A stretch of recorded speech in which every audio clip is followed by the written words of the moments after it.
Santa భూతం. పేరిపోనా అనే ఊరు పెద్ద పెద్ద కొండల మధ్యలో ఉంది. అది ఒక చిన్న అందమైన గ్రామం. ఆ గ్రామంలో పిల్లలందరూ చాలా ప్రేమగా ఉంటారు. క్రిస్మస్ సెలవులొచ్చాయి. పిల్లలందరూ క్రిస్మస్ కోసం చాలా ఉత్సాహంగా ఉన్నారు. క్రిస్మస్ గురించే మాట్లాడుకుంటున్నారు.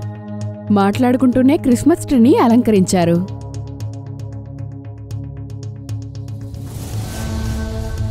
ఈ రోజు కిటికీలనే తెరిచే పడుకోవాలి. శాంటా ఆకాశంలో ఎగురుతూ కిటికీ దగ్గరకొస్తాడు. మన కోసం ఎక్కువ గిఫ్ట్లు మరియు మిఠాయిలు అక్కడుంచి వెళ్ళిపోతాడు. అప్పుడు నేను చాలా చిన్నవాడిని. అప్పుడు నేను చాలా భయపడ్డాను. ప్రతిసారి కిటికీ మూసేసేవాణ్ణి. నాకు శాంటా నుండి ఏమీ వచ్చేవి కావు. కానీ కొన్ని సంవత్సరాలుగా కిటికీ తెరిచే ఉంచాను. అప్పుడు శాంటా నా కోసం చాలా గిఫ్ట్స్ ఇచ్చి వెళ్ళాడు. ఇలా మాట్లాడుకుంటుండగానే సాయంత్రం నుండి రాత్రి అయిపోయింది. భోజనం కాగానే పిల్లలందరూ తమ తమ గదుల్లోకెళ్లి కిటికీలు తెరిచి పడుకున్నారు. క్రిస్మస్ రోజు పేరిపోన రాత్రంతా వెలుగులతో నిండిపోయింది. అందరిళ్లలోనూ క్రిస్మస్ ట్రీ వెలుగుతూ ఉంది. కాని ఇంత అందమైన గ్రామంలో ఒక శాంటా కొండల మీద నుండి వెళ్తూ పేరిపోనా వైపు తన గిఫ్ట్ సంచిని తీసుకుని తిరుగుతూ వెళ్తున్నాడు. అప్పటి వరకు వెలుగులతో నిండిన ఆకాశం నల్లగా మారిపోయింది. పేరిపోనలో ఉన్న ఇళ్లలోని లైట్లన్నీ హఠాత్తుగా ఆగిపోయాయి. నాలుగు వైపులా చీకటలుముకుంది. ఓ భగవంతుడా, దేని గురించి భయపడ్డానో అదే జరుగుతుంది. ఈ క్రిస్మస్ కు ఆ ముక్కులు తినే దయ్యం వస్తుందనిపిస్తుంది. దేవుడా, పిల్లలందరినీ రక్షించు. అప్పుడు నల్లటి ఆకాశం నుండి వచ్చి నల్లటి దుస్తులు ధరించిన భూతం శాంటా అసలు శాంటా దగ్గరికొచ్చాడు. శాంటాను పైకి లేపి మళ్ళీ పైకి విసిరేసి మాయమైపోయాడు. నన్ను వదిలేయి బ్లాక్, నువ్వు చేసేది అస్సలు బాగాలేదు. దేవుడికి భయపడే బ్లాక్, ఆ దేవుడు మిమ్మల్ని అందరినీ కాపాడలేడు. ఆ దేవుడికి నేనెందుకు భయపడాలి? అలా చెప్తూ ఆ నల్లటి భూతమైన శాంటా అసలీ శాంటాను కిందకి వదిలేశాడు. పెద్ద పెద్దగా నవ్వడం మొదలెట్టాడు. మున్మున్ దగ్గర తెరిచి ఉన్న కిటికీ శాంటా కోసం ఎదురు చూస్తోంది. మున్మున్ తన గదిలో గాఢ నిద్రలో ఉంది. అప్పుడు తన కిటికీ దగ్గర భూతం శాంటా వచ్చి కూర్చున్నాడు. మున్మున్ కళ్ళు తెరువు, కళ్ళు తెరువు మున్మున్. మున్మున్ ఉలిక్కిపడి లేచి పైకి లేచి కూర్చుంది. తనకు చెమటలు పట్టడం ప్రారంభించాయి. ఓ గాడ్, ఎంత భయంకరంగా ఉన్నాడు ఈ శాంటా. ఇలాంటి శాంటాను నేను కలలో కూడా చూడలేదు. అప్పుడు మున్మున్ కిటికీ వైపు చూసింది. శాంటా యొక్క సంచి అక్కడ పడి ఉంది. అరే వా, శాంటా నా గురించి మొత్తం సంచినే వదిలేశాడు.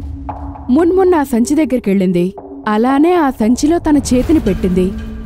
ఎర్రటి సంచి హఠాత్తుగా నల్లగా మారిపోయింది. లోపలి నుంచి ఎవరో తన చేతిని పట్టుకొని తనని సంచిలోకి లాగుతూ ఉన్నారు.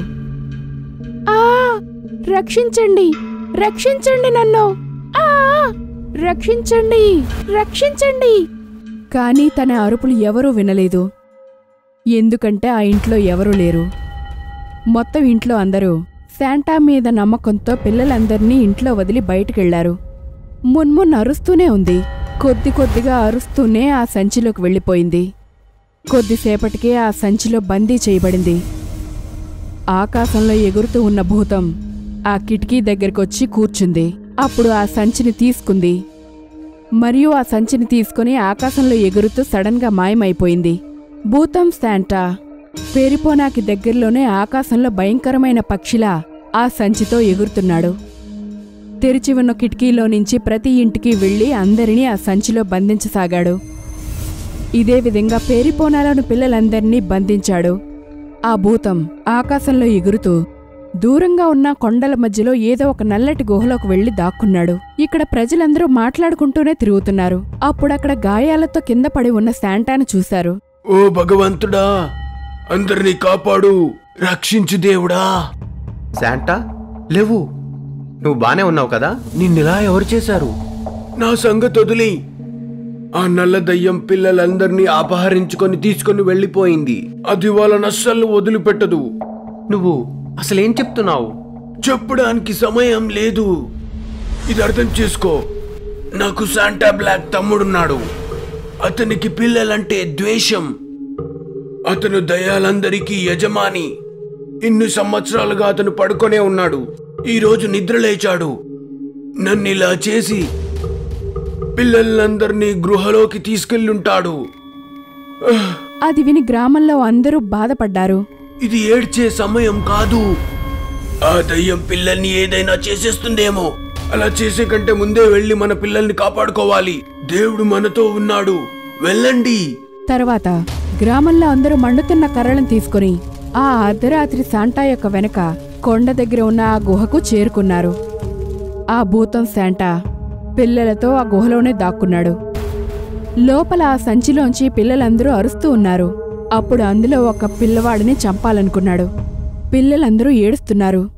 అమ్మా, నాన్న, మమ్మల్ని కాపాడండి, కాపాడండి, కాపాడండి, కాపాడండి, మమ్మల్ని కాపాడండి.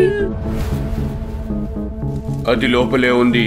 పదండి, దాన్ని చంపి మన పిల్లల్ని తెచ్చుకుందాం. వద్దు, గుహ లోపల మనం దాన్ని ఏమీ చెయ్యలేము. అతను చీకటికి రాజు, వెలుగుకు భయపడతాడు. మనం అడవికి నిప్పంటిద్దాము. ఒకేసారి ఇంత వెలుగును చూస్తే వాడు ఖచ్చితంగా చస్తాడు. శాంటా ఈ విధంగా అరిచాడు. అరే బ్లాక్, బయటకు రా. చాతకానోడిలాగా లోపలే ఎందుకు దాక్కున్నావు? కొంతసేపటి తర్వాత ఆ భూతం గుహ నుండి బయటకొచ్చింది. అతను అందరి చేతుల్లోని మండుతున్న కర్రలను చూశాడు. నిప్పుని చూపించి నన్ను భయపెట్టాలనుకున్నారా? ఇప్పుడు చూడండి నేనేం చేస్తాను. అలా చెప్తూ ఆకాశం వైపు ఎగిరి వర్షాన్ని కురిపించాడు. వర్షం పెద్దగా కురుస్తోంది. అందరి కర్ర మంటలు ఆరిపోయాయి. ఇంకా చీకటి అలుముకుంది. ఆ భూతం పెద్దగా నవ్వుతోంది. చూడండి, నేను మళ్ళీ చీకటి చేశాను. అప్పుడు తన పైనున్న ఆకాశాన్ని చూశాడు. మండుతున్న ఒక కర్ర ఇప్పటికీ వెలుగుతోంది. అది అసలైన శాంటా యొక్క మంట జ్వాల. నీ కాగడ ఎందుకు వెలుగుతుంది? ఎందుకంటే నేను నీలాగా చీడ పురుగు లాంటి శాంటాను కాదు. నేను దేవుడి కుమారుడను. గ్రామస్తులారా, ఇదే మంచి అవకాశం. నా కాగడతో మీ కాగడలను అంటించుకోండి. అడవికి నిప్పంటించండి. అతను కిందకి రాలేడు. ఈ వెలుగుతో పాటు పైనుంచి వచ్చే వెలుగును కూడా సహించలేడు. దాంతో గిలగిల కొట్టుకొని చచ్చిపోతాడు. అప్పుడు గ్రామంలోని ప్రజలు శాంటా యొక్క కర్ర సాయంతో తమ జ్వాలను వెలిగించారు. అడవిని తగలబెట్టారు. చూస్తుండగానే అంతా అంటుకుంటోంది. గ్రామ ప్రజలందరూ శాంటాను తీసుకుని గుహలోని తమ పిల్లల దగ్గరికెళ్లారు. వెలుగుతున్న మంటల కారణంగా శాంటాగా మారిన భూతం ఆకాశంలో అటు ఇటు ఎగురుతూ ఉన్నాడు. భయపడుతున్నాడు. కొద్దిసేపటికే ఆ మండుతున్న అడవిలోకి పడి భస్మమైపోయాడు.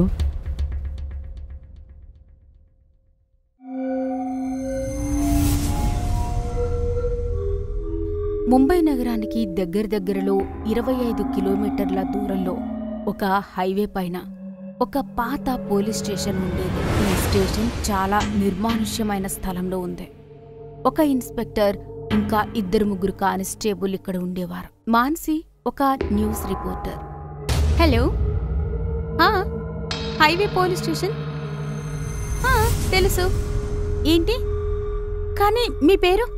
హలో హలో హలో అవతల వాళ్ళు కాల్ కట్ చేస్తారు. మాన్సి తన స్కూటీ తీసుకుని నగరానికి దూరంగా ఉన్న హైవే పోలీస్ స్టేషన్ వైపు వెళ్తూ ఉంటుంది.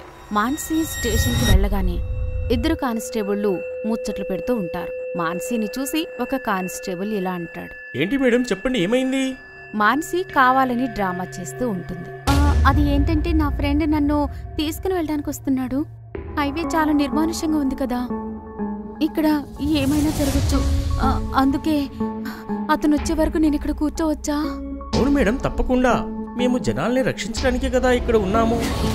మాన్సి ఒక కుర్చీ మీద కూర్చుంటుంది. ఇంకా ఎవ్వరూ చూడకుండా పోలీస్ స్టేషన్ 4 దిక్కులా గమనిస్తూ ఉంటుంది. వాళ్ల మాటల్లో పడతారు. అనిపిస్తుంది నాకు తప్పు ఇన్ఫర్మేషన్ వచ్చిందని. అనుమానాస్పదంగా ఇక్కడ ఏమీ లేదు. మానసి చూస్తుంది. ఆ స్టేషన్ లోపల ఒక చిన్న లాకప్ ఉంటుంది. అది ఖాళీగా ఉంటుంది. మానసి వెంటనే ఆ ఇన్ఫర్మేషన్ ఇచ్చిన వాళ్ళకి కాల్ చేస్తుంది. నువ్వు నాకు అబద్ధం చెప్పావు. ఇక్కడ అంతా బాగానే ఉంది. రాత్రేంటి? అదే రాత్రేంటి? కానీ కాల్లో అతను కాల్ కట్ చేసేస్తాడు. అప్పుడే స్టేషన్ ఇన్స్పెక్టర్ వస్తాడు. ఇంకా మానసిని చూస్తూ ఉంటాడు. ఒక కానిస్టేబుల్ అతనికి మానసి గురించి చెప్తాడు. మీ ఫ్రెండ్ ఎప్పుడొస్తున్నాడు? సార్ నాకు ఇప్పుడే మెసేజ్ వచ్చింది. తను హైవే దగ్గర ఉన్నారంట. వెళ్తాను. చూడండి, మీకు భయంగా ఉంటే మా కానిస్టేబుల్ని మీతో పాటు పంపిస్తాను. లేదు సార్, అలాంటిదేమీ లేదు. థ్యాంక్స్. మానసి అక్కడి నుంచి బయలుదేరి హైవే దగ్గరకు వచ్చి అక్కడ దాచిపెట్టిన తన స్కూటీ తీసుకుని నగరం వైపు బయలుదేరుతుంది. రాత్రి సమయం పూర్తి హైవే అంతా నిర్మానుష్యంగా ఉంటుంది. ఇన్స్పెక్టర్ స్టేషన్లో ఒంటరిగా కూర్చుని ఉంటాడు. అప్పుడే ఒక కానిస్టేబుల్, సార్, వీడు హైవేపై పడుకుని జనాల దగ్గర దొంగతనం చేయడానికి చూస్తున్నాడు. లాకప్లో వేయండి వాణ్ణి. రేపు కోర్టుకు అప్పచెప్దాం వాణ్ణి. కానిస్టేబుల్ దొంగని లాకప్లో బంధిస్తాడు. దొంగ లాకప్లో నిద్రపోతూ ఉంటాడు. హఠాత్తుగా అతనికి మెలకువ అవుతుంది. ఇంకా అతను గమనిస్తాడు, లాకప్ తలుపులకు తాళం ఉండదు. ఇంకా స్టేషన్లో ఎవ్వరూ ఉండరు.